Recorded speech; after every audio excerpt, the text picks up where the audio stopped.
The bank smelled faintly of polished floors and old paper.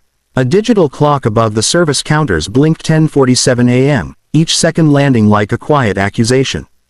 The line stretched nearly to the door, filled with restless customers shifting their weight, checking phones, tapping fingers against leather wallets.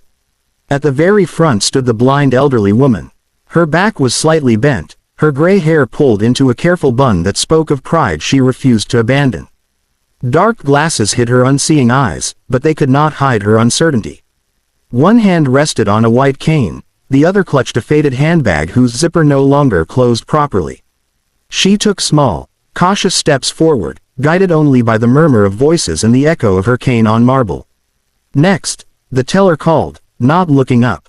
The woman flinched, then smiled politely, unsure if the voice was meant for her.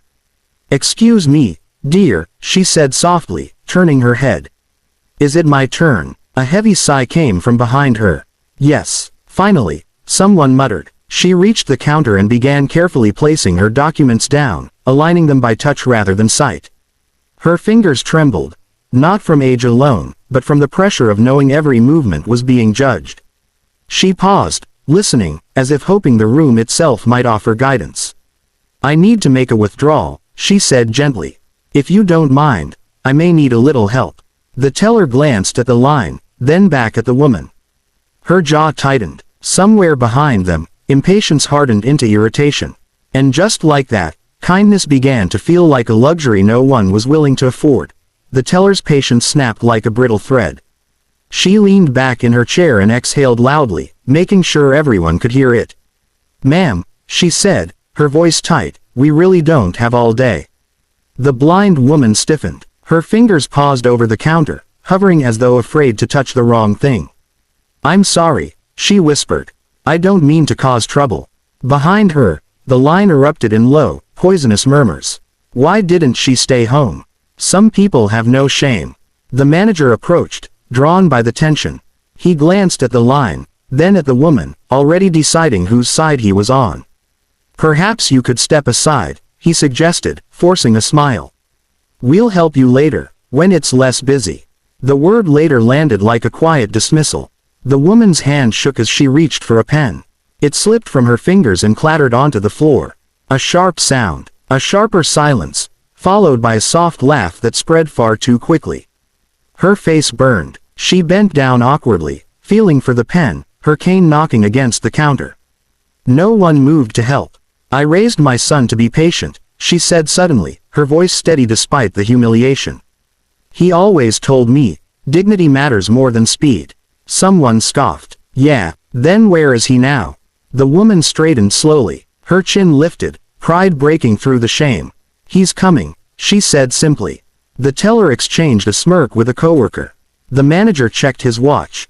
The bank returned to its noise, but something invisible had shifted, like the air before a storm. The glass doors at the front of the bank slid open with a smooth, mechanical hiss. At first, no one looked. Then the room seemed to feel it. Footsteps, measured, confident, cut through the noise. Conversations died mid-sentence. A tall man in a tailored charcoal suit stepped inside, sunlight tracing the sharp lines of his shoulders. Two security personnel followed at a respectful distance, not announcing him, not needing to. The manager straightened instinctively. The tellers froze. The man's eyes moved across the room once, quick, assessing, until they landed on the blind woman at the counter. Everything else disappeared. "Mother." The word wasn't loud, but it carried. The elderly woman turned toward the voice instantly, her face breaking open with recognition. "Ah," she breathed, smiling through trembling lips. "I knew you'd come." He crossed the room in seconds. The whispers exploded behind him. "Who is that? Wait. That's him." "No way." He gently took her hands, steadying them. Then he turned, finally acknowledging the staff. "She's been waiting," he said calmly. Too calmly. "Why is my blind mother being treated like an inconvenience?" The manager rushed forward, sweating. "Sir, we didn't realize." "No," the man interrupted, his voice still even. "You didn't care." The silence was unbearable. "I am the majority shareholder of this bank," he continued. "But titles aside, this is my mother. And what you've shown her today is unacceptable." The teller's face drained of color. Customers stared at the floor. The power in the room had shifted completely, and everyone knew it. The billionaire placed the pen gently back into his mother's hand, guiding her fingers as if the room no longer existed. His voice softened when he spoke to her. "Take your time, Mama. There's no rush." Then he turned to face the bank. "I don't believe in public punishment," he said evenly. "Humiliation is too easy. You've already shown how good you are at that." No one breathed. "My mother lost her sight years ago," he continued. "But she never lost her independence. She taught me that a person's worth is not measured by how quickly they move, but by how kindly they are treated when they cannot." The manager swallowed hard. "We deeply apologize, sir. This does not reflect our values."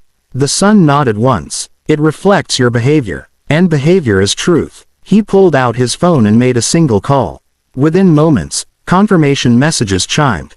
Accounts frozen. Assets redirected. Effective immediately. He said calmly, "My family's holdings, investments, and partnerships are being withdrawn from this institution." A collective gasp rippled through the room. "But that's," the manager started. "Billions," the son finished for him.